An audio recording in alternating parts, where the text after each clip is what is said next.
Professor Makau Mutua, who was the spokesperson for the Azimio la Umoja One Kenya Alliance coalition presidential candidate, is our guest. I welcome him with the day's proverb. So CT is away, and he left me the proverbs. The proverbs this week are from Malawi. Here goes the proverb. If you dip your arm into the pickle pot, let it be up to the elbow.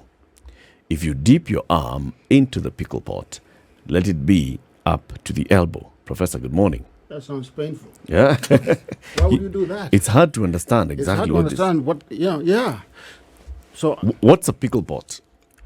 what the hell is that? Does anyone know what It's the that place is? where you pickle stuff. Doesn't matter where you're pickling. What's your pickle? And what are you pickling with? Doesn't Is it matter. with vinegar or is it with what? Brine. Brine? Yeah.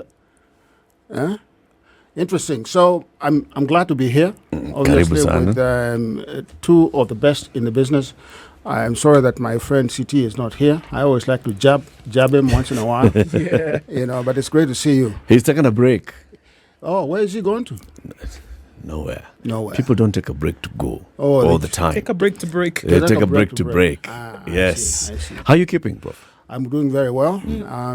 I just came from Nigeria. I was in Abuja. I know my sister has ancestry there. A great city. Enjoyed it very much. Yeah. Fantastic. How does it look? Did you get the campaign fever when you were there? It's interesting because what I discovered there is that because Nigeria is so complex because of the ethnic matrix, that for the first time there's a possibility that an Igbo could become president. For the second time, Nnamdi Azikiwe was the first president of Nigeria. Oh, I see. And he was Igbo. Yes, but didn't last long, right? No, he didn't. Yes, Mhm. correct. So there's a likelihood that... There's a likelihood. Yeah. Otherwise, the gentleman from the north might get it, It's interesting. which would because upset the apple cart because Buhari is also It'll be from two there. northerners back to back. Yeah, back to back. Atiku, since military Nigeria, Yes. has contested in every election Yes. since. Yeah, and I think that is why people think he also has a chance Well. because people feel sorry for him because people think that actually Buhari did not win the election. Yes. I think they had a rigged affair, if you want to put it that way. Sound familiar? Back into the country. Yes, sir. A lot has been happening over the last couple of weeks. We've been seeing the Azimio Brigade, holding rallies on Sundays. We have decided that on this show we call them concerts because it's a Sunday afternoon of pure high-octane entertainment. 6 p.m., everybody go back home, back to your usual problems. Monday, you wake up to your usual life until next weekend. So yesterday, there was one in Kibera. Did you attend it? Yes, of course, but Eric, if you permit me. We will go on, and the permission has been granted. Yes. But bring out your issues later. Yes, no. You attended yesterday's I'm not rally. yeah, I did, but I'm not bringing out an issue right now. I just want to correct you. It is not a concert. What is it? It's a serious political affair. A concert suggests some form of entertainment, some kind of jamboree, with people not being very serious. I think if you've been to any of our rallies over the last 3 weeks, we've had 3. We went Kamukunchi first, and then of course we went to Jacaranda, and yesterday we went to Kibera. Yep. They are very, very serious affairs. Yeah, serious political affairs. To be sure, high octane. Yeah. Yeah, but High very serious. octane, very serious political rallies. affairs, yeah, Okay. absolutely. Concert. So I hope that going forward you cancel the We will establish that by the end of the show. concert, yes. So yesterday's message. Yes. What was yesterday's message to the people? So we have one message to the country, and the message is that Azimio does not accept and does not recognize the election or the announcement by Mr. Chebukati and the subsequent stamping of that election by the Kenyan Supreme Court. We regard him as wholly illegitimate, and we regard his government as illegitimate, and we are asking Kenyans to contemplate what should be done to correct this situation. Have you yourselves contemplated what should be done? We, once you make a pronouncement and a determination, such as the one that Azimio has made, that the regime, I wouldn't call it government, I call it regime. The regime in power is illegitimate and is there through the usurpation of the sovereign will of the Kenyan people, through the manipulation and the corruption of the institutions of democracy. Once we make that determination, it's our responsibility to ask Kenyans to press this regime to leave office. Okay. The illegitimacy that you speak of. Yes. What fuels the sentiment? I think all of us were here during the election. And I think all of us can agree that the campaign period was conducted, mostly with decorum, and I think within the bounds of the law. I think, however, what we had a problem with was the transmission and the tallying of the results. That is what we contested in the Supreme Court. We also contested the way in which the IBC arrived at the determination that Mr. Ruto was the winner of the election. I just want to say parenthetically that, prior to the balloting itself, I think it was clear to us, and I think clear to the country. And of course, I came to this show many times, and we had conversations with both of you and CT, that we were winning this election going away. Unequivocally so. Unequivocally so. Yeah. And I don't think there was any sober mind in the country. And I'm looking at Latif now when I say this, Eric. Any sober mind in the country that thought that Azimio would not win this election. If you look at the ethnic sort of matrix along which Kenya conducts its elections for the most part, since 1963, we've seen these patterns. The only conceivable place, in our view, that UDA and Mr. Ruto could have beat Azimio was in the Rift Valley. We could not see any other place where he could beat us, and in fact he did not. And so I think this was the accepted wisdom. I think opinion polls showed that. I think exit polls showed that. And of course, I don't know whether I should go into this, but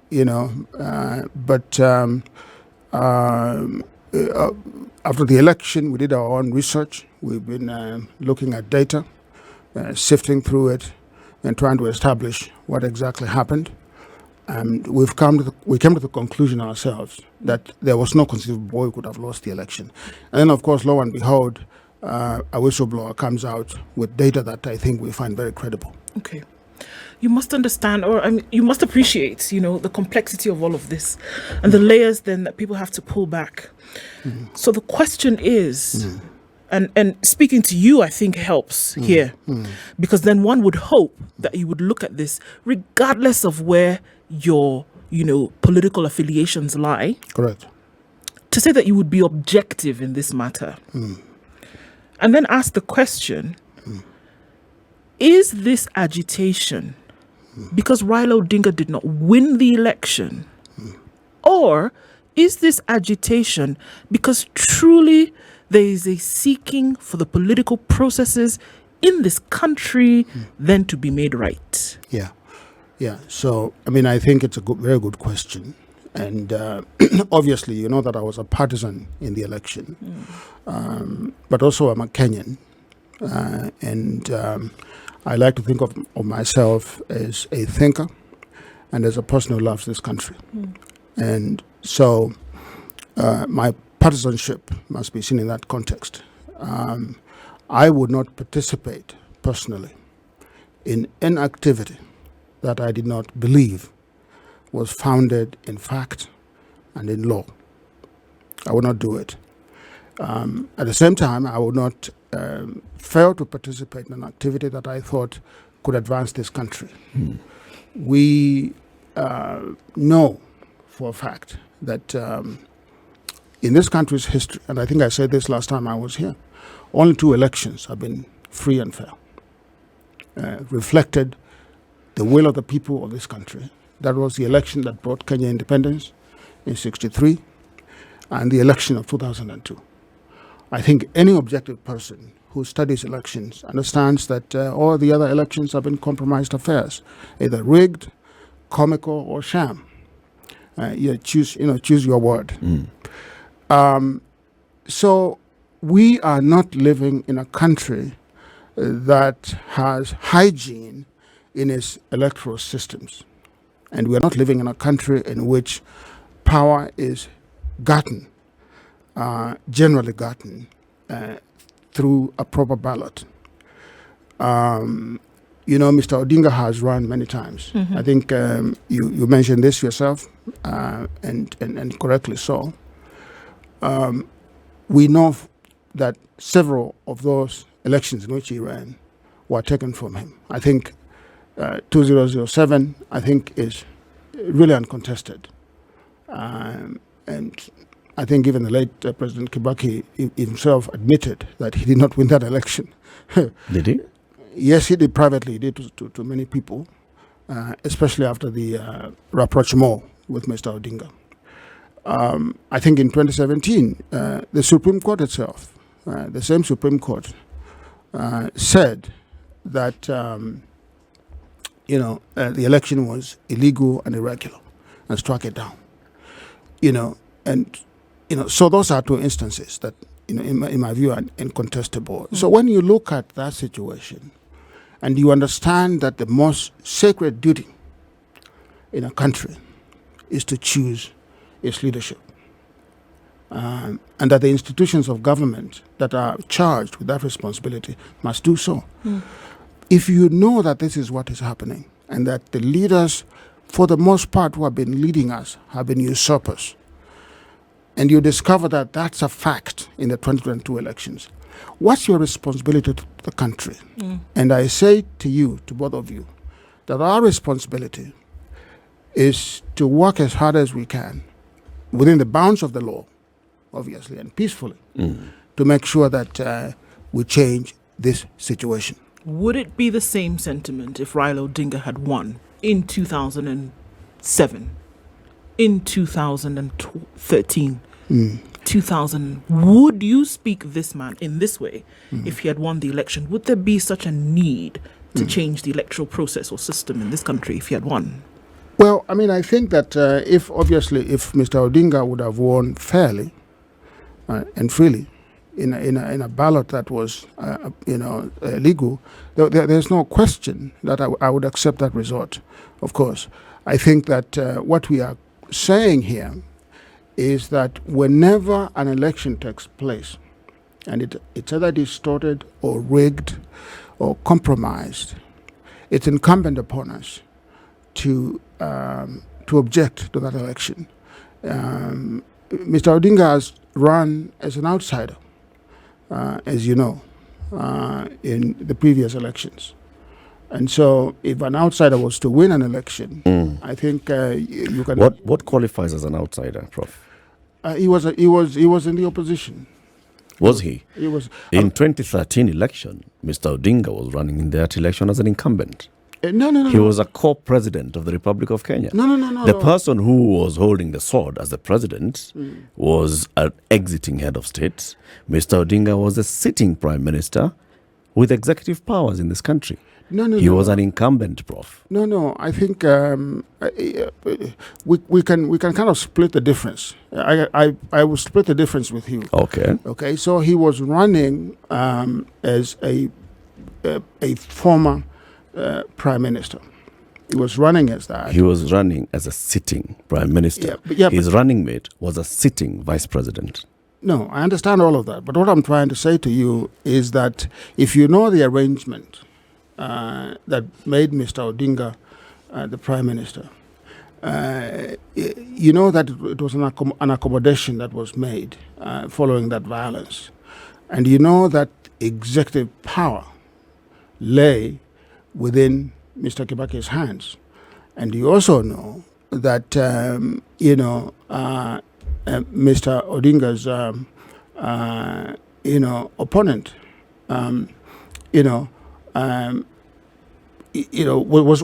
was supported by the system. You know that in 2013. Which system?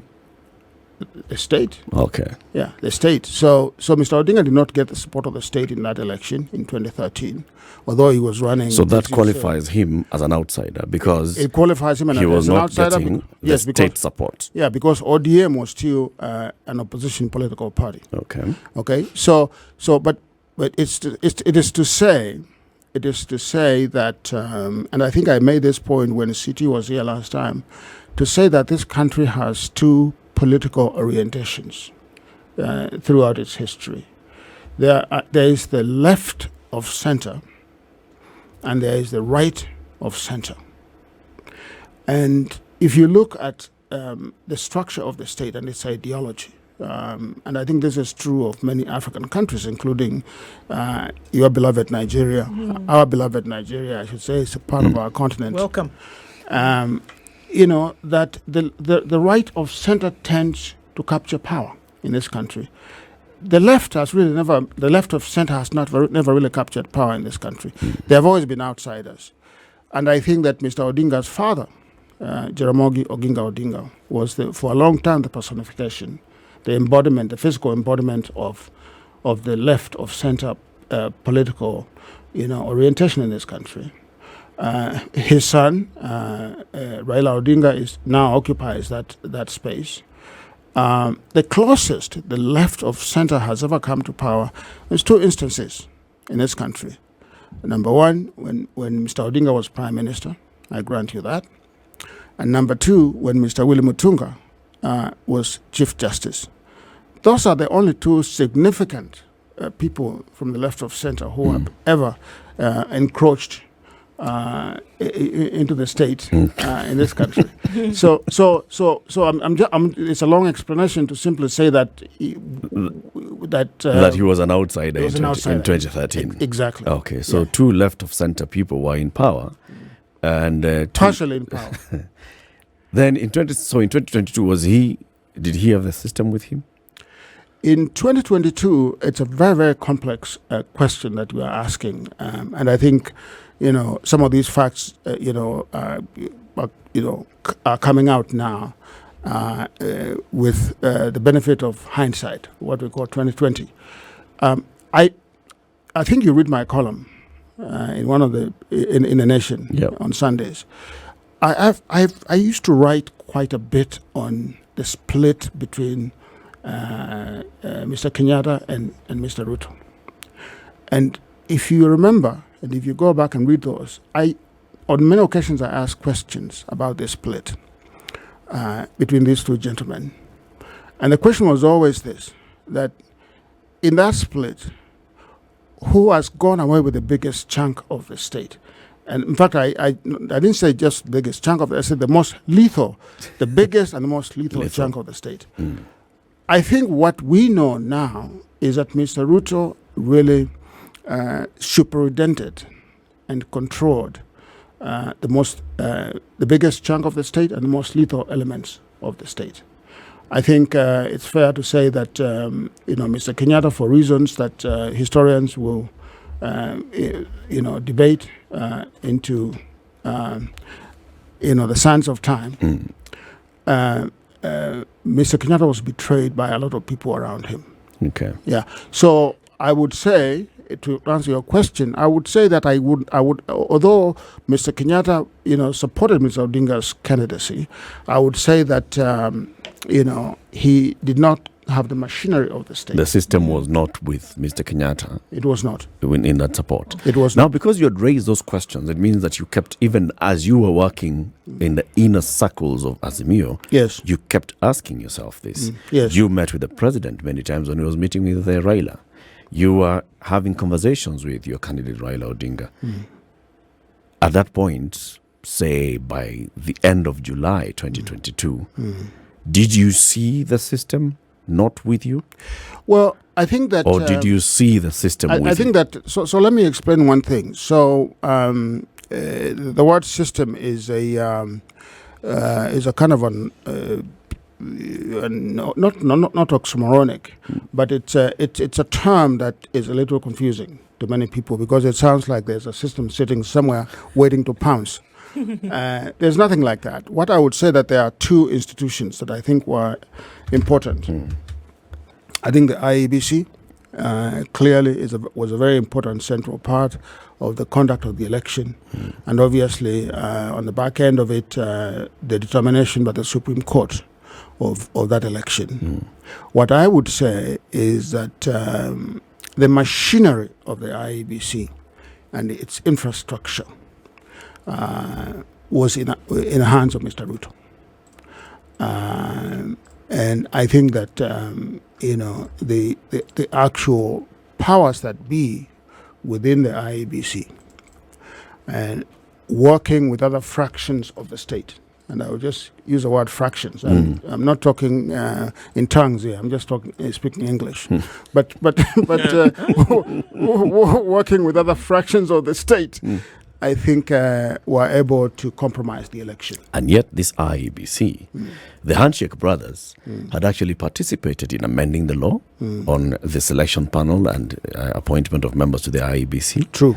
They have not even rejected the claim that they controlled the process of getting the four new people into the IEBC. Yes. So the Cherera four, the majority of the commissioners in the IEBC, were actually picked through a system that was controlled by the Handshake brothers. I think that... But then you tell us that the IEBC machinery, they were not able to get into the IEBC machinery and control it? No, not really control it as such. Just make sure that it conducts a fair election.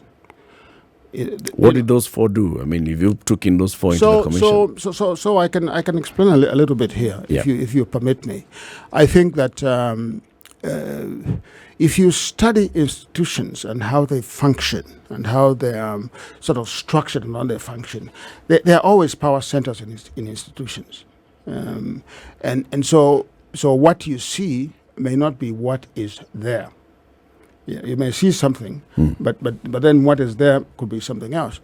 I think I can speak without equivocation and say that the four new commissioners never really got seated at the IEBC, never really got entrenched, never really exercised an authority, did not have real knowledge, or were not permitted to have real knowledge of that system, which is Byzantine. It's a very, very Byzantine, it's a dark institution inside. It was the heart of, some of the most bizarre sort of human impulses. Of which Mr. Raila Odinga had no knowledge of. This Byzantine system that you call it. No, of course. And the president. No, of course we did. And that's why we participated in the reconstitution. But, you can reconstitute something and still not actually be able to make it work the way it is supposed to work.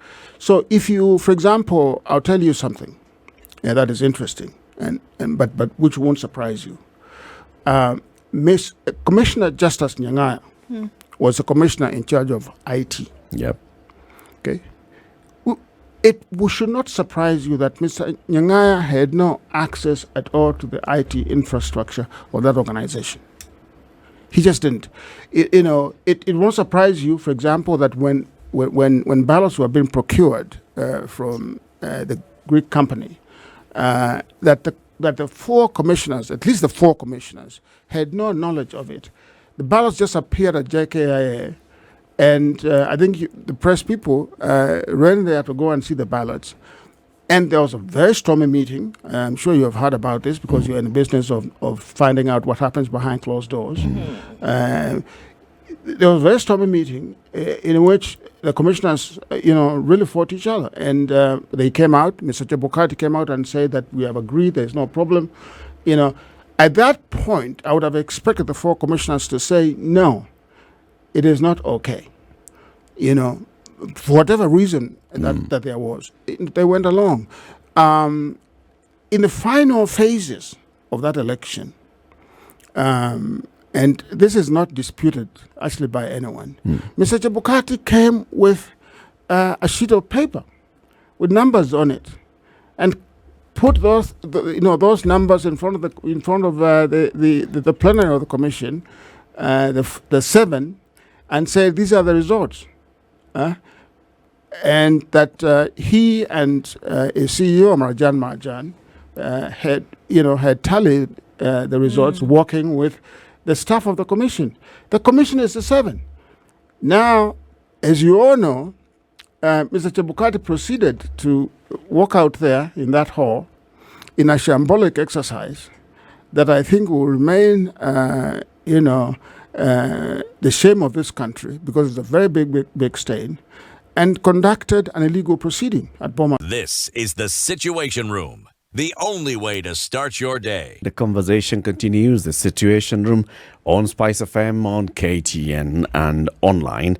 Our guest is Professor Makau Mutua, distinguished law professor, an advocate for human rights and democracy in this country for very many years, and even across the globe and across Africa. We are talking about what we've been seeing now, 3 successive rallies every Sunday from, started with Kamkunji into Jacaranda and into Kibera yesterday. Yes. And they said your message is one. Yes. You do not recognize this government as being legitimately in office. Yeah. And so you're having a conversation with Kenyans to do what? We're having a conversation on that particular question, that being sort of the overarching message.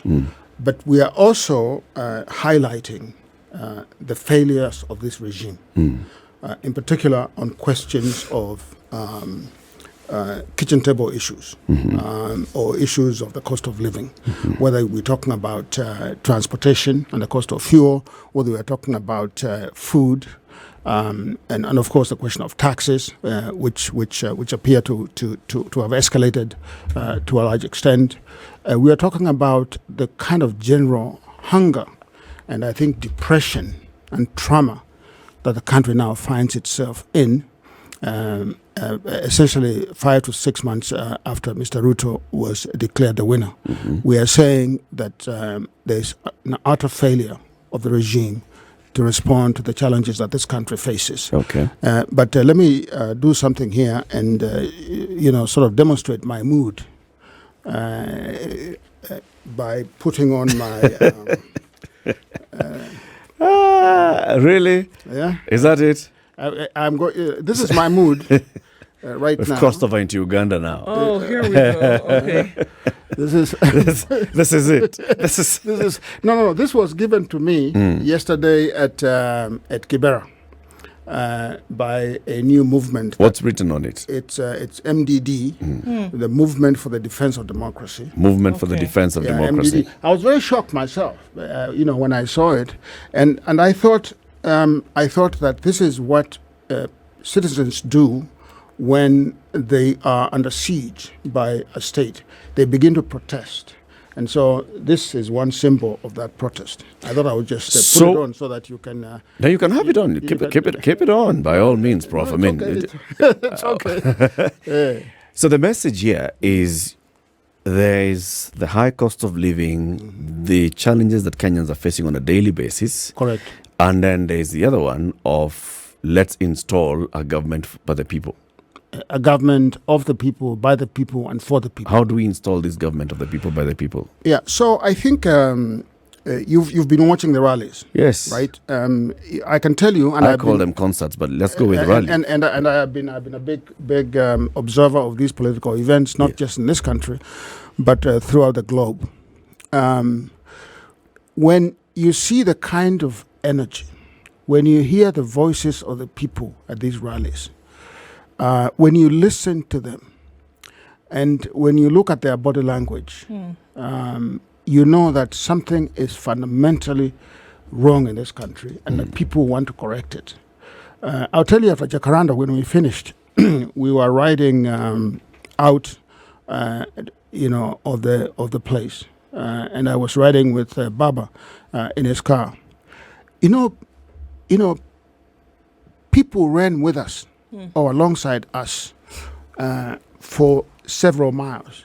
And I'm talking about common people. These were people, market women. These were hawkers. These were cobblers. These were just common folk. And the heat was searing, and they ran alongside us throughout, shouting at the top of their voices, saying that Ruto must go. Okay. When you see that kind of energy, then the people of this country are willing to reclaim their victory and to take their country back.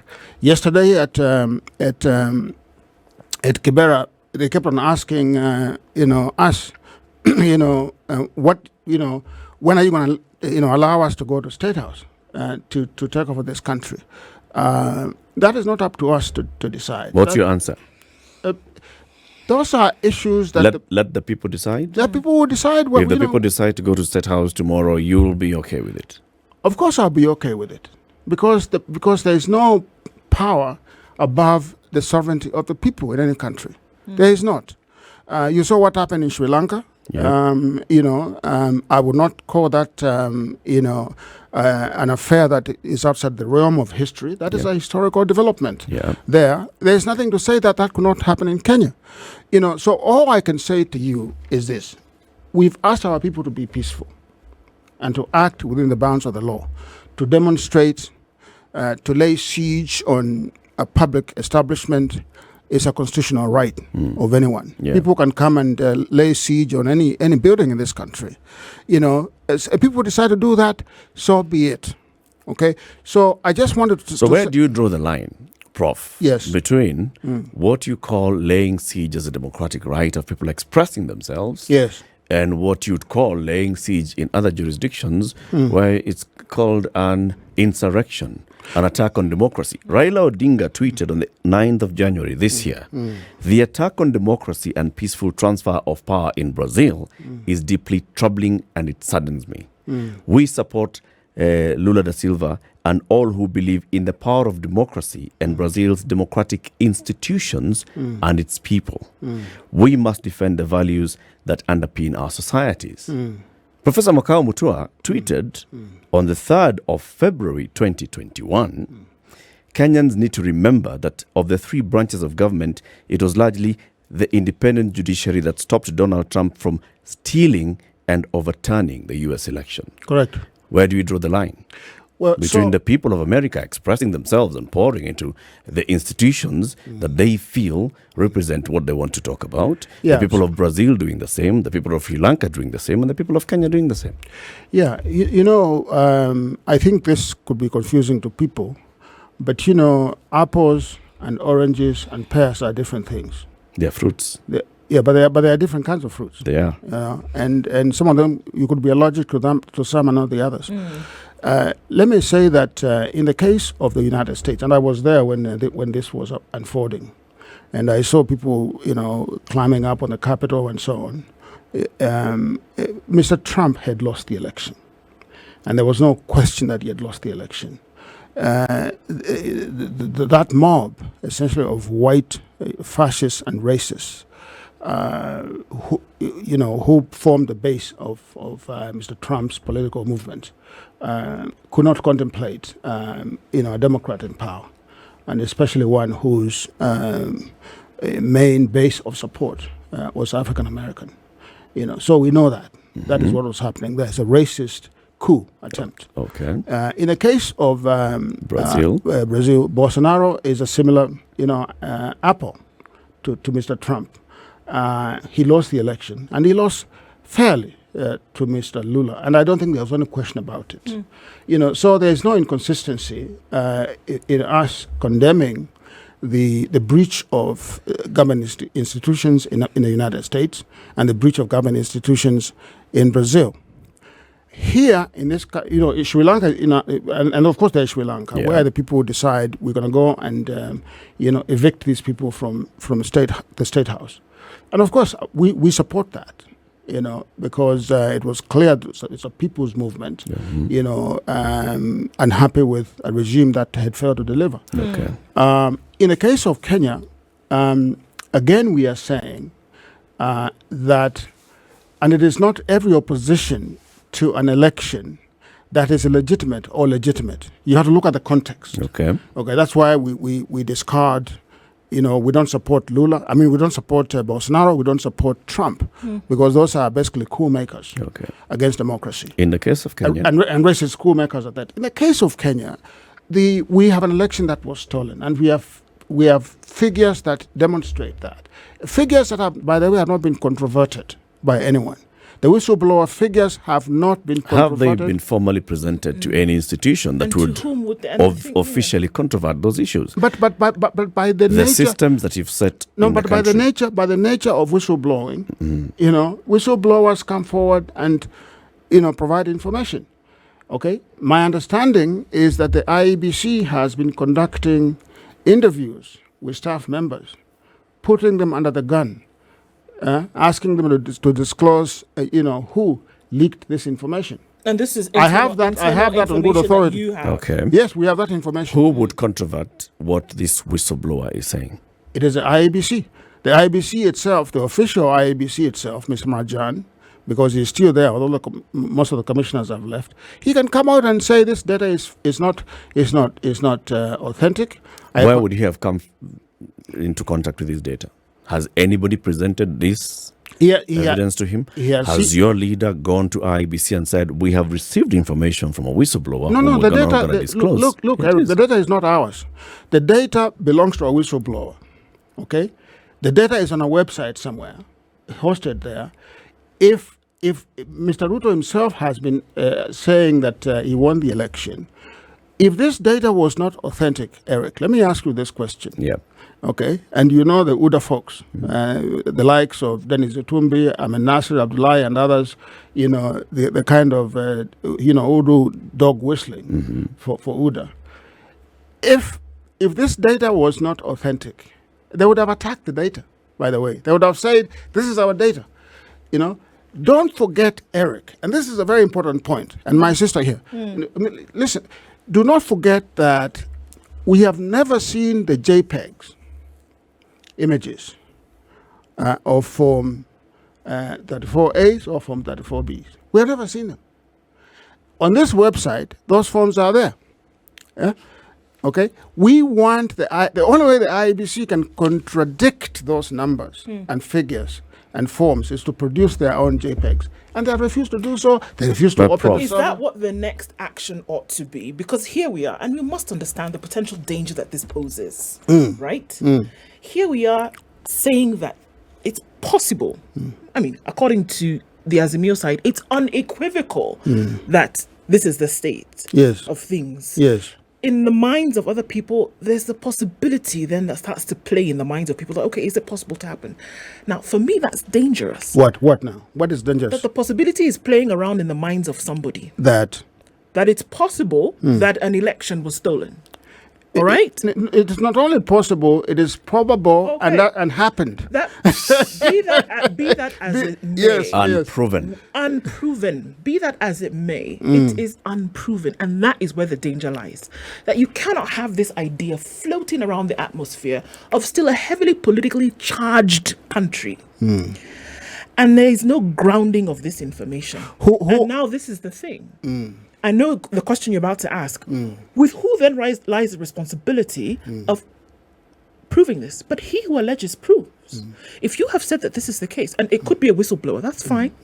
But then whose responsibility then is it to say, can X entity then prove this?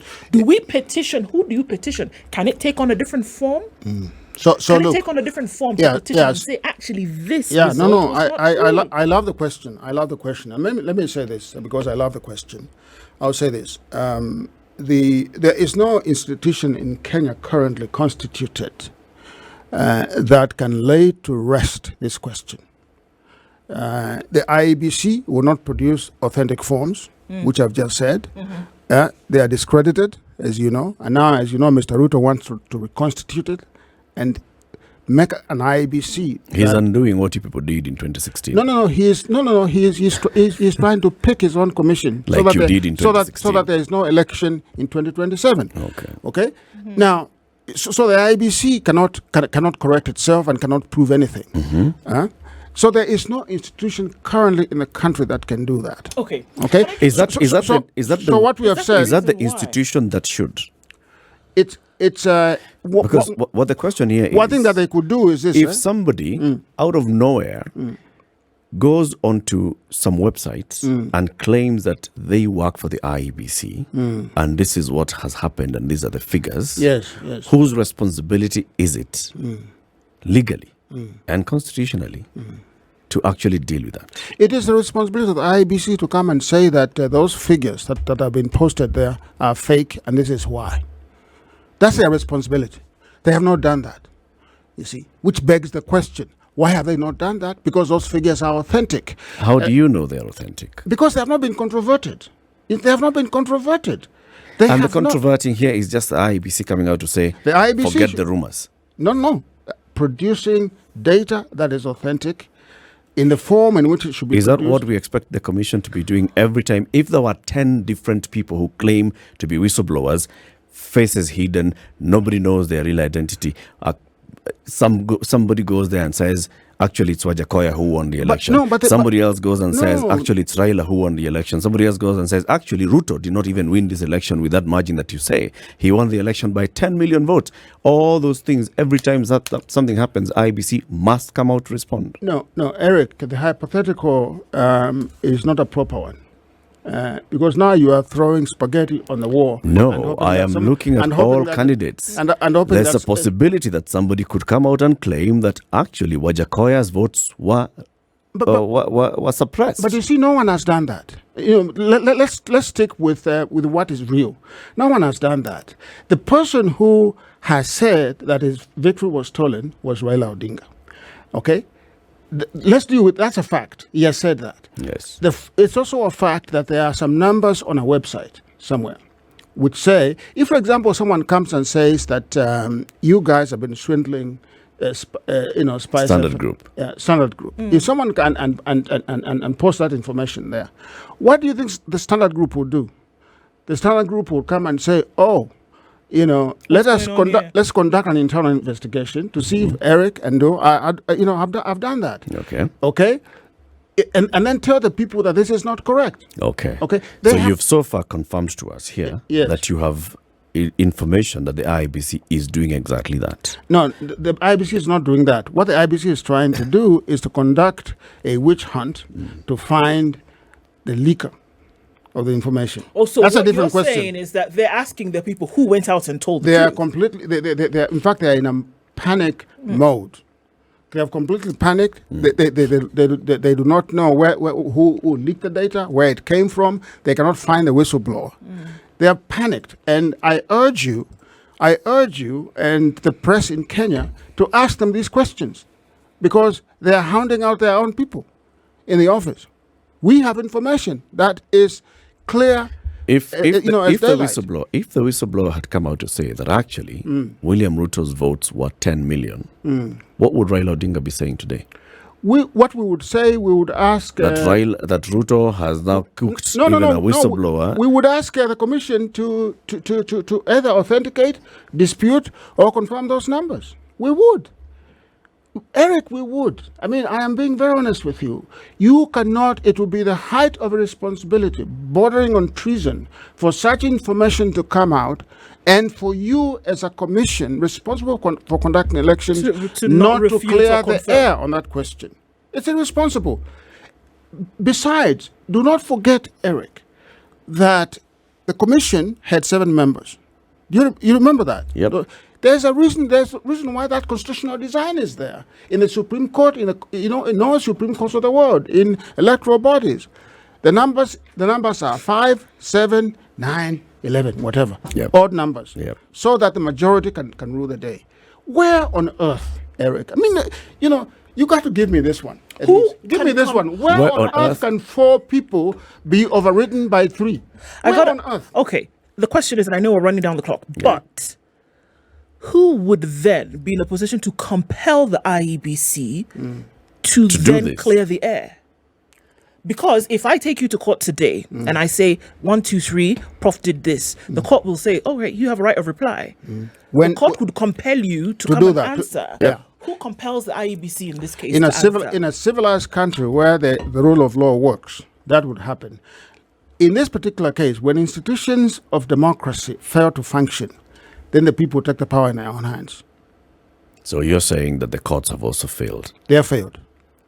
They have failed. There's no question about it. And that's not breaking news, Eric. It is not breaking news. Oh, no, it is. No, it is not breaking news. We all know that the court... Do you know is not working. These words, I've heard these words from many other people, all right? Some of them are lawyers, but Professor Makau Mutua, you are not just any other lawyer. Yes. All right? Let's go into the news. When we come back out of this, I'll say exactly why. When you say that, it's breaking news to me. Okay. This is